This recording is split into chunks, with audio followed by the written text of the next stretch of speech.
Ever wonder if you can ask for things like amputated limbs or removed organs back after the surgeon has sliced and diced you?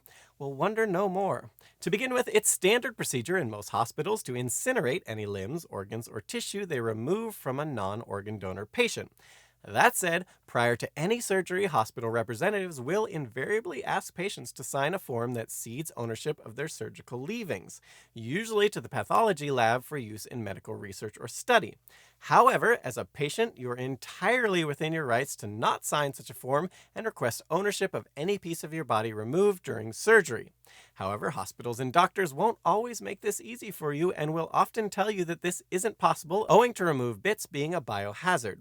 While this sounds like a reasonable explanation, in truth, this is usually just something hospital representatives say when a hospital has a policy against returning removed bits, generally from wanting to avoid jumping through the additional effort involved in returning a body part. As lawyer and author of The Law of Human Remains, Tanya Mash notes, when they don't want to do something, they'll tell people it's illegal. That doesn't mean it's illegal. A lot of people just cave when they're told it's not permitted. Or as PBS succinctly states, unless a piece of removed tissue contains a communicable disease or a virus, keeping your own body part isn't inherently any more dangerous than keeping a steak.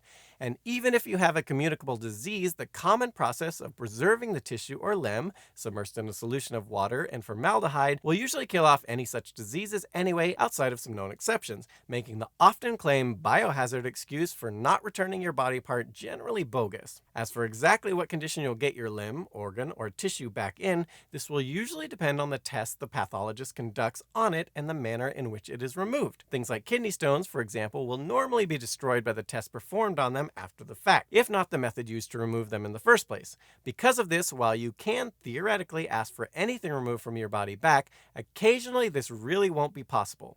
But where possible, and if you insist, the general process is that the organ, tissue, or limb will be sent off to a pathology lab, among other things, to ensure it's pathogen-free. It will also be preserved in some way, usually as mentioned in a solution including formaldehyde, and you will then have to sign a liability release form before it will be returned.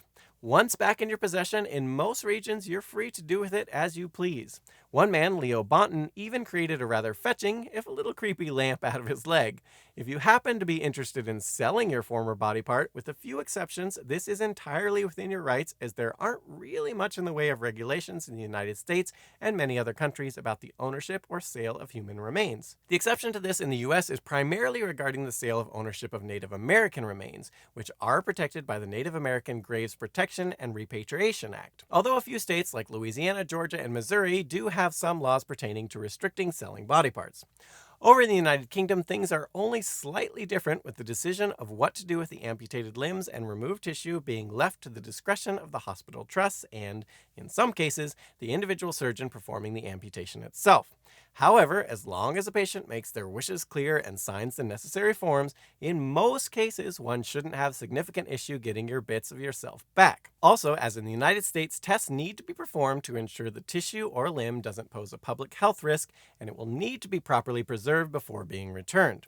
But to sum up, it would seem in most regions of the world, as long as the bits of you removed don't pose a significant health risk to the general public, while many a doctor or hospital, particularly research hospitals, may resist if you ask for a body part back, if you're insistent enough, you'll likely have good luck in having it returned. And once you have it back, for the most part, you are free to do with it as you please. Speaking of doing things with your body parts after they are completely lifeless, it turns out there are a number of super cool things that your body can get up to when you're done using it. For more on this, check out our video, What Happens When You Donate Your Body to Science.